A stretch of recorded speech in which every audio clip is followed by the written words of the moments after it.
Yes, Andrea, and who knows when they'll be back here. We've come as safely as we can tonight, as far as we have anyway. And behind me you can see the signage, you can see the machinery and the fencing. The sinkhole is beyond that. Now, you mentioned Storm Bert as well there. Well, experts believe that Storm Bert caused this sinkhole.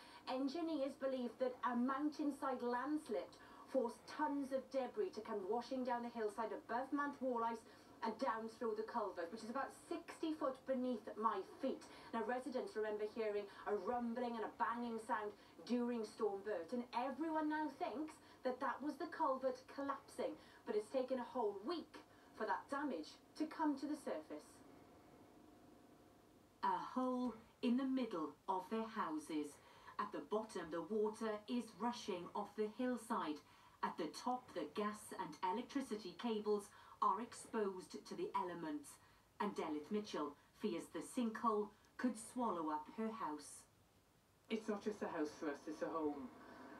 We've been here 35 years since it was built. Had some lovely times here, obviously, but racing around in the morning was one thing, but shutting that front door was emotional. But I mean, everybody was safe, and that's the important thing. I think our houses, number 9 and number 8, are more vulnerable than some of the other houses, but obviously with all the power and every little water off, you know, nobody can stay in at the moment. Delith and the other residents were evacuated yesterday. Among them were Alison and Idris Power. They say that many of their neighbours are elderly, but they had just 10 minutes to get out. Lots of people are on medications. You've got to think of taking things as tablets. You know, I had to ring my daughter then, who lived in Rada, and say, we're on our way down. We're evacuated from Mount Walleyes, which has been here since 1992. And the first thing like this, something like this has ever happened. But it's not the first that Merthyr Tydfil Council knew about the ageing culvert. The system under here is believed to be more than 100 years old. A council meeting was first held 15 years ago to discuss its condition. The current leader was an elected member at the time. Repair work was done at that particular moment in time. In 2015, more repair work was done, but I would stress it wasn't in this particular spot. The first repair work was further down, and the second repair work was further up towards the mountain.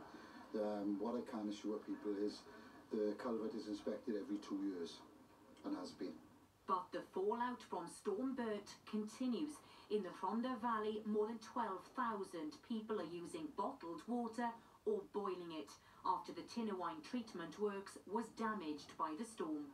It's a huge undertaking to complete the construction work that we need to complete at our Tinowine works. We are doing it 24/7 to make sure it's done as quickly as possible, but we need to do it safely. We need to do it properly to ensure that there is no risk to public health in the area. Back in Merthyr Tydfil, there's too much of a risk to send residents back to their homes as the sinkhole from the storm keeps on getting bigger. So the question tonight, the biggest question, is what happens next? Well, residents still have no idea of when they'll be back here. The timeline, as I understand it, is this. Teams are currently up on that mountainside trying to dam the water to stop it coming through this culvert and making the sinkhole any bigger. Tomorrow, specialist drone teams will fly a drone through the culvert to assess where the damage begins and where it ends. At this stage, nobody is ruling out the possibility of more sinkholes, more evacuations. We'll have to see on that.